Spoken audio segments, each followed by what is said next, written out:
Welcome to Good Morning Anambra Thursday edition. It's just tickling. Tomorrow will be Friday. So how are you? Good to be here. Hope you had a good night rest. Okay, we are here now. My name is Sijama. Do stand by now, so I'll bring you press review in a very short while.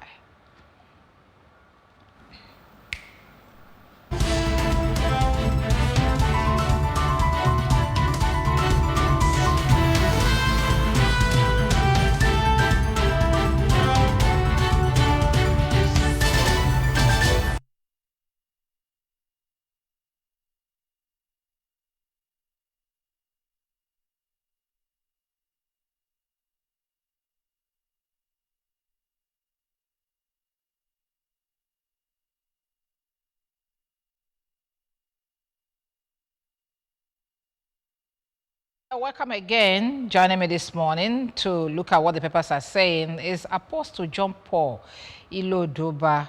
He's a public affairs analyst. Good morning, John. Good morning, viewers. Good morning to you, moderator, for having me. You're welcome. It's always a delight having you here. Okay. As usual, we'll begin from the beginning, which is from our website, and we'll have 1, 2, 3 stories trending there. Anambra State government debunks reports on banning of prayers in markets. Road mishap injures passengers at Agulo as council chairman bans revenue collection. Ashda takes delivery of digital work tools from Anambra State government.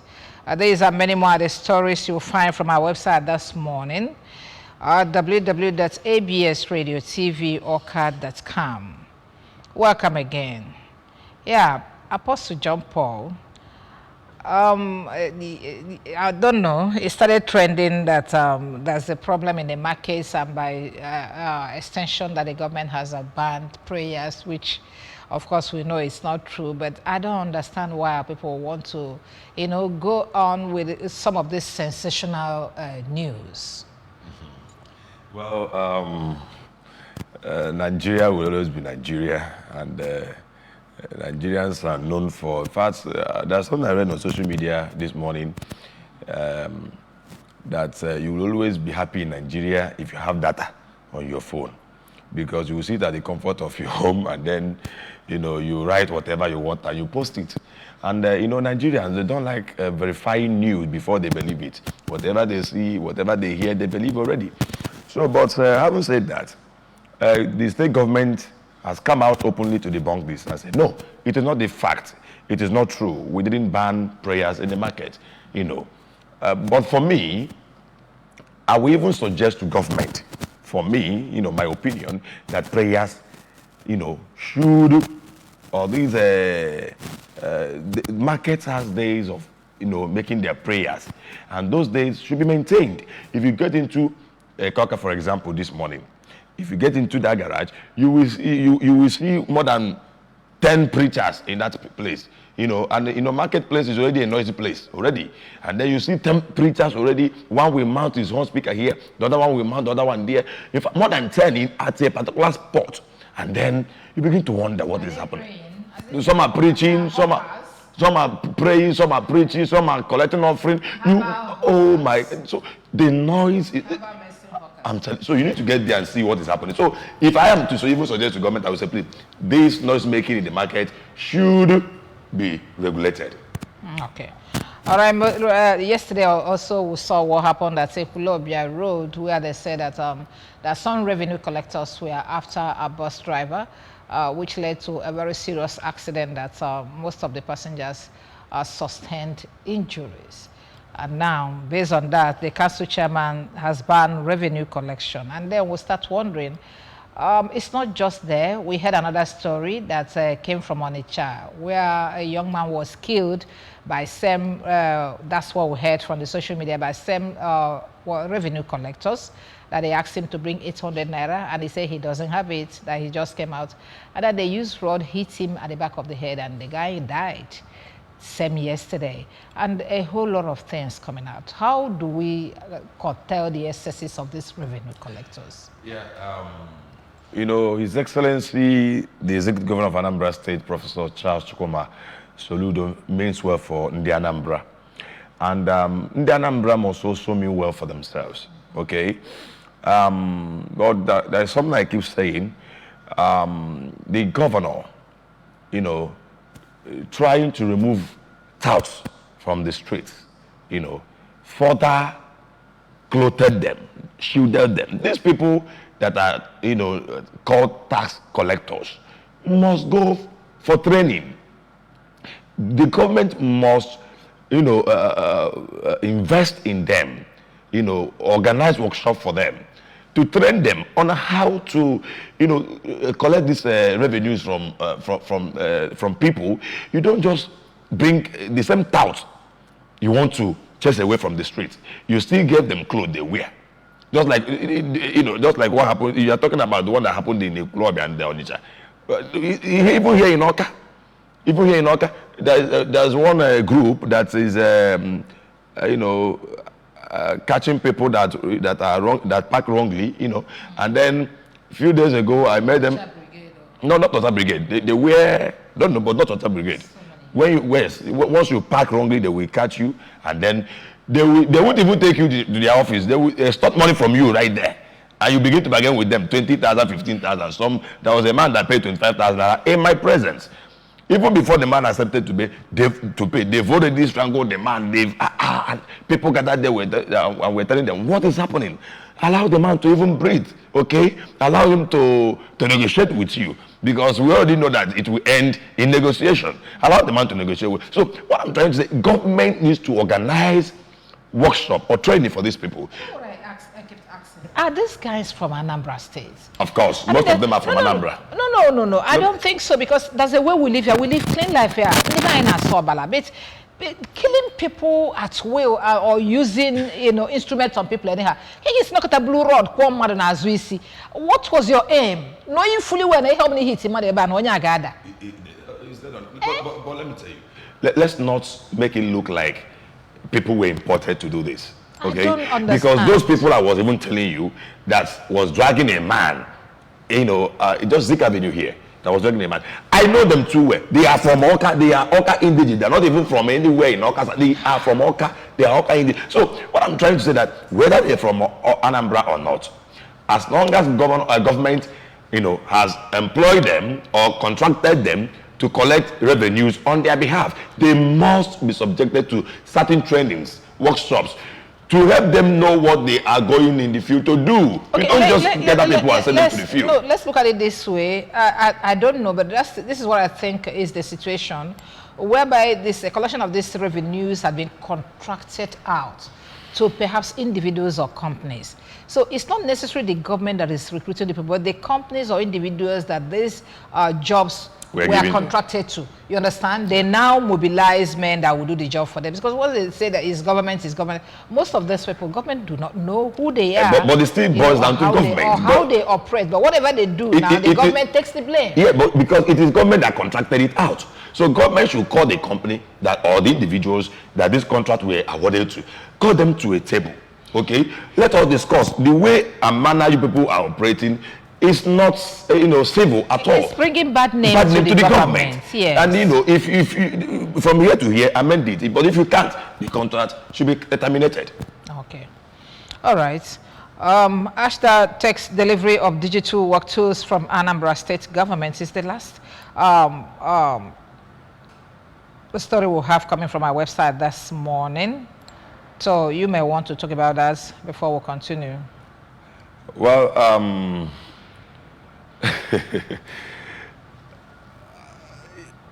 you know, there was something I wanted to say before you read that one. Say and I've not, I wanted to talk about this, what do you call it, people collecting revenue. If you go to places like Onitsha, let me point there again, places like Onitsha, there was a news I read the other day in the social media that as a woman, if you come to Onitsha, you know, without wearing bra, you'll be beaten mercilessly. At Onitsha, it was flying all over the social media. I live in Onitsha. I've not heard that one. If you go to social media, I saw it in social media, so, but I was waiting for them while that girl was giving that report. I was waiting for her to show us the girl. She said she witnessed it. At least you have your phone. So show us where the girl is being beaten and then ensure that it was exactly the crime that he committed. That you said that she committed, that she came out without a bra. You know what I'm trying to say? So it was sometimes... Government of the day needs to do more. Do more in checkmating these criminals. They need to do more, because what the people are crying for now, or what the people are crying about now, is that the government of the day promised to remove touts from the streets, and at the end of the day they ended up bringing these people, just putting them on uniform. Okay, because these are the same people, these are the same bad eggs that Anambradans were crying over the years, that these people are disturbing their livelihood, are disturbing their activities of the day. Remove them from the street. And these same people, government took them off the street and they clothed them with uniform and sent them back again to the field, and they're disturbing the peace of the people. Even these people that are catching people that wrongly park their cars, they should go for trading. The other day they nearly broke somebody's car. They nearly broke somebody's windscreen because of what? 15,000 naira. And even the man parks in front of a bank, and the security attached to that bank came at the policeman and was telling them, this man parked this way because there was no space for him to park. They told the man, come on, get out from here. You think we're here to joke? At the end of the day, they ended up extorting money from that man, 15,000 in my presence. Okay, even to the point that I won't mention them, a former House of Assembly member even came on that spot and was begging them, please leave this man. They said no. And the honorable said, okay, can I call your boss? They say, even if you like, call governor. We're not going to leave this man. He must pay. So it is impunity everywhere you go. It is escalated already. So, but governor must do something. Otherwise, we will end up, in shambles, and that is not the Banana Republic. The dream of the governor. I know. Okay, thank you very much. Let's move over to the papers. Daily Sun is our first paper this morning. And the banner headline, they say, coup in Niger Republic. When will this story go away? Okay, coup in Niger Republic, cardinals, bishops, editors who warn against military action. Let's look at the riders. Libya is an example of disastrous consequences of military option. Cleric. Military intervention will deepen Nigeria's economic crisis. Nadeko, US warns. And then strategic engagement, diplomacy should be applied. NGE. Down here I have this other story. Federal government makes FIRS sole revenue collection agency. Okay, still talking about what we are talking about, revenue collection in Anambra State. Now federal government is making FIRS sole revenue collection agency. No more contracts, nothing. They have a reason. They say it's to abolish taxes hampering businesses. Okay, that's cool. Let's move over to another paper, which is the New National Star. New National Star newspaper, Niger, Sanusi meets coup plotters, opens negotiation. Tinubu, aware of trip, gave consent. Source. ECOWAS leaders meet today, and an ex-rebel leader, Ejiboala, announces anti-coup movement. Okay. Down here, Timmy Frank to Tinubu, release your Chicago varsity credentials. We are ready for census, awaiting President's directive, MPC. A police officer stoned to death in Bauchi. Wow, death everywhere. Punch newspaper comes up next. And then the same story coming from Niger Republic. Niger, UN, AU, ECOWAS meet on next move. NSC, CIA warns federal government. I like these warnings that are coming. Okay, major decision expected at Abuja meeting. Kano Emir Sanusi meets junta leader Tiani.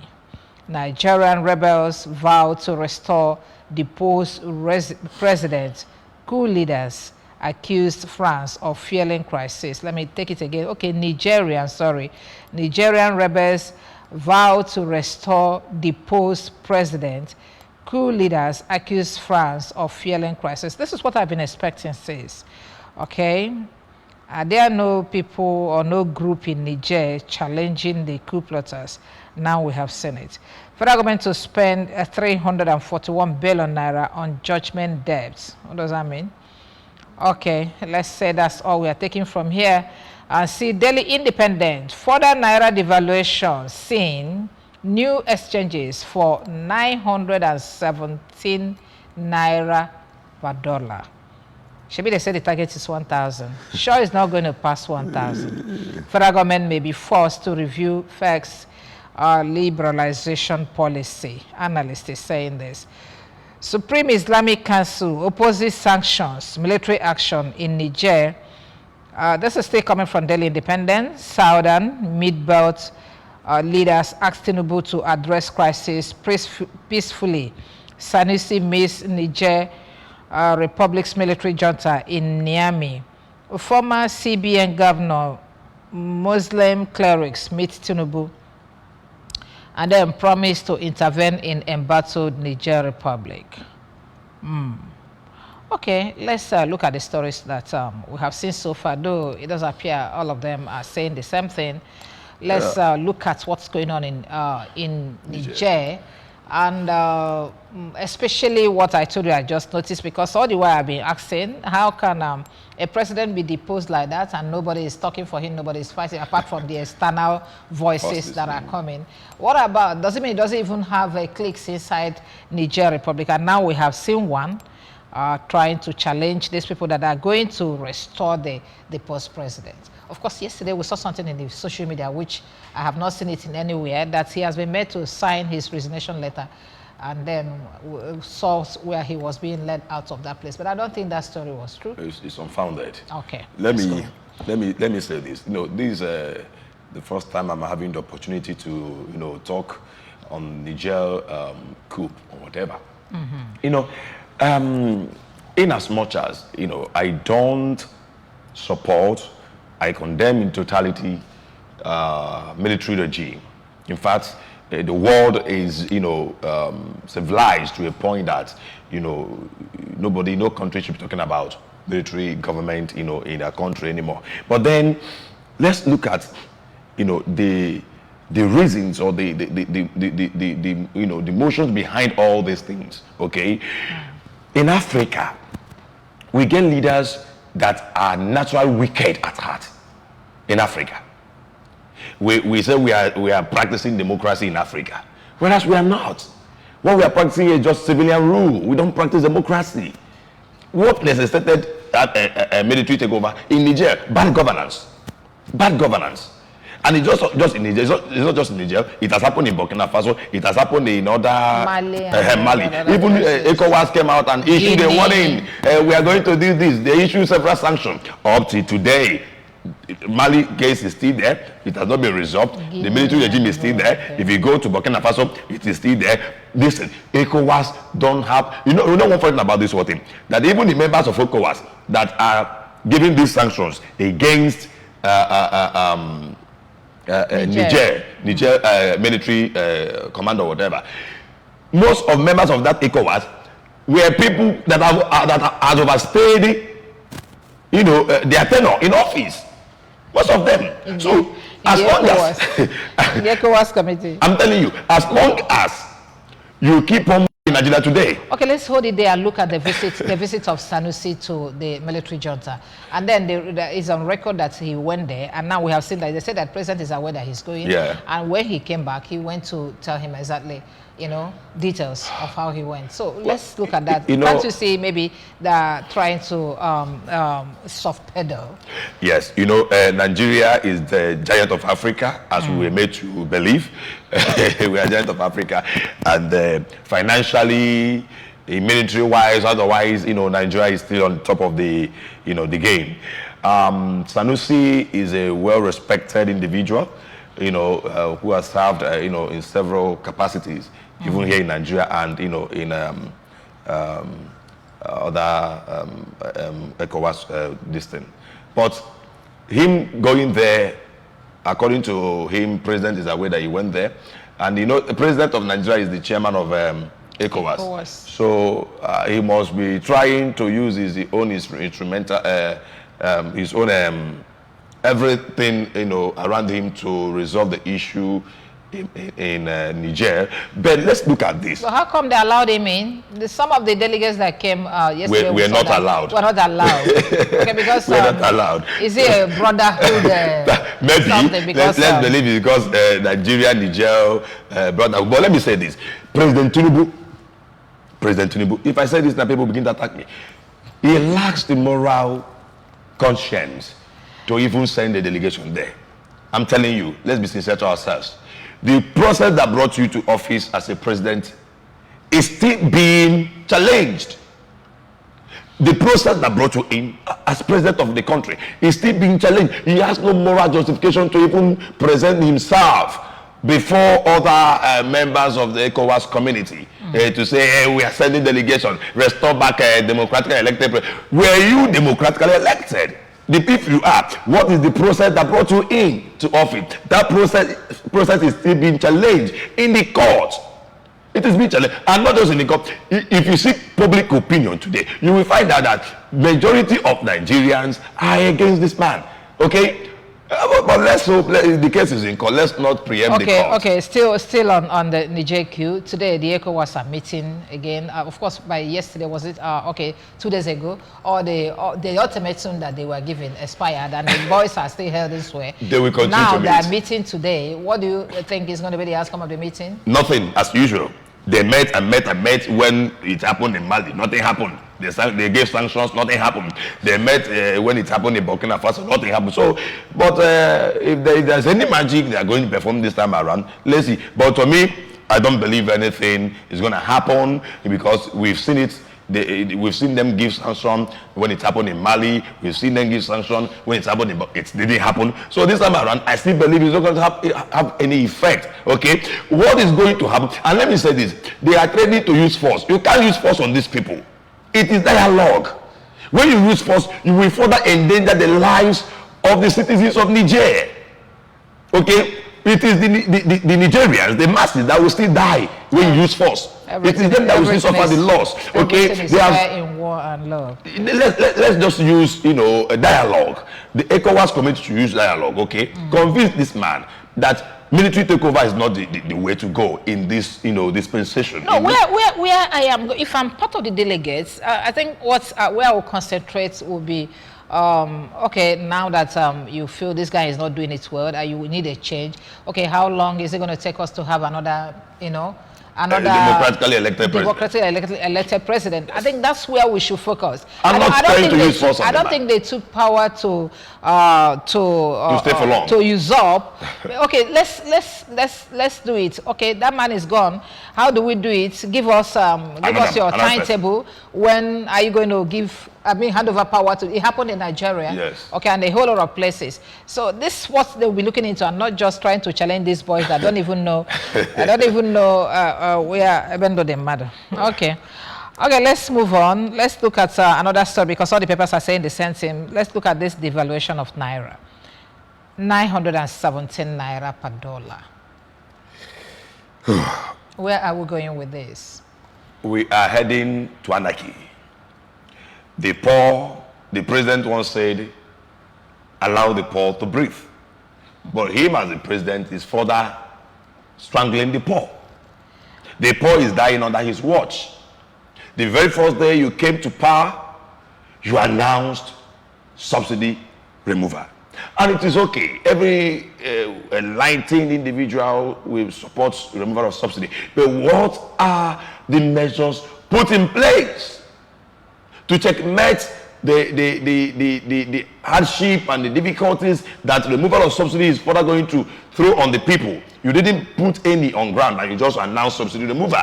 Okay, people are dying of hunger, people are crying every day, and it doesn't touch you, doesn't concern you because you could get to filling station in Aso Rock and get your tanks filled up.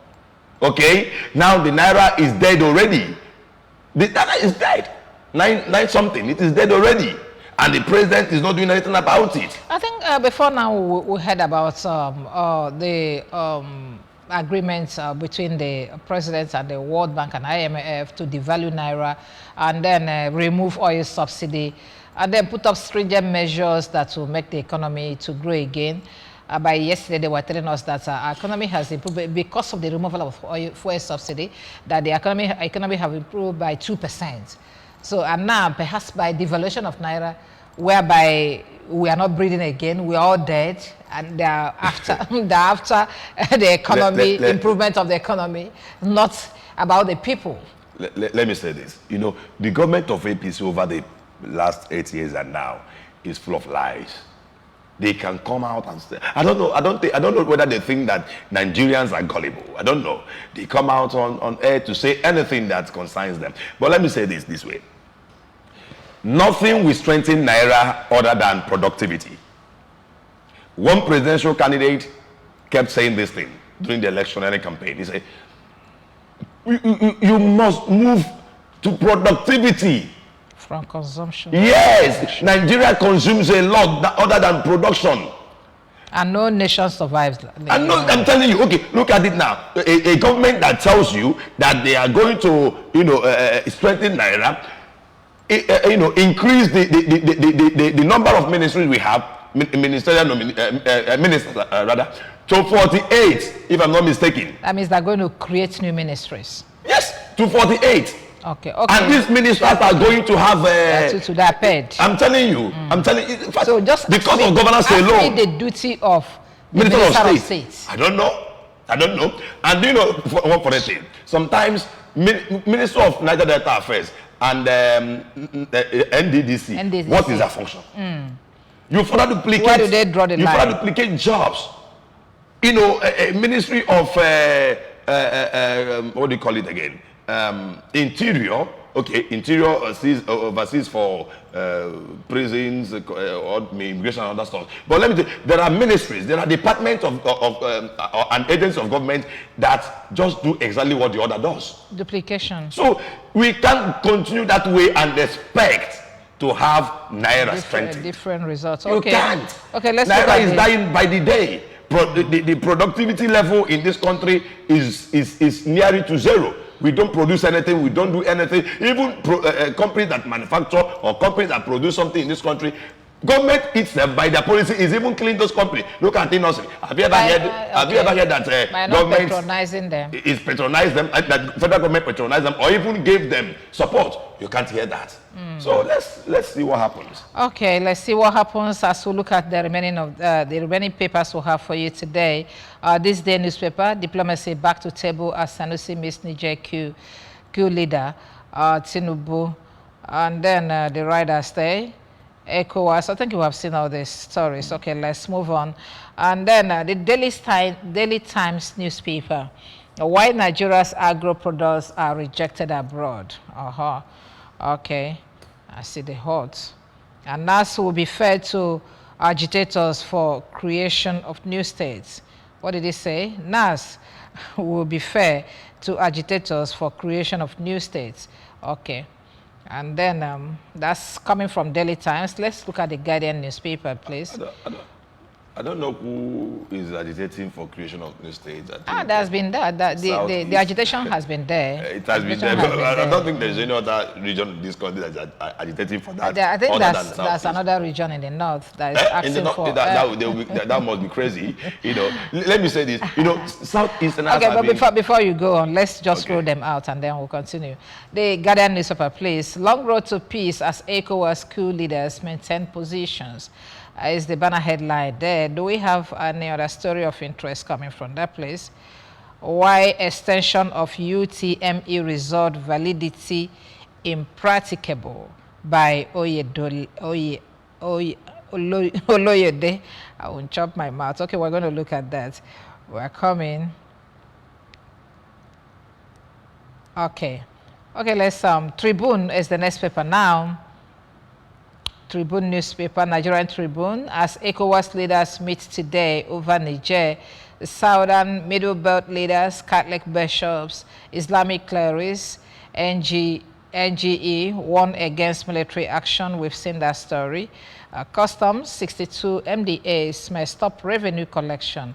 Okay, we've already seen that, but we have not talked about that. Of course, we'll Talked about that from our website. Okay, Tinubu, Miss El Rufai, and Wike, these cabals. Okay, Daily Trust, Naira inches towards 1,000 Naira per dollar at parallel markets. Sells for 925 in Kanu, 917 in Abuja, and 890 in Lagos. Falls 19.8% since first unification. And then official window no longer reflective of the market dynamics. We need to work on supply side of FS.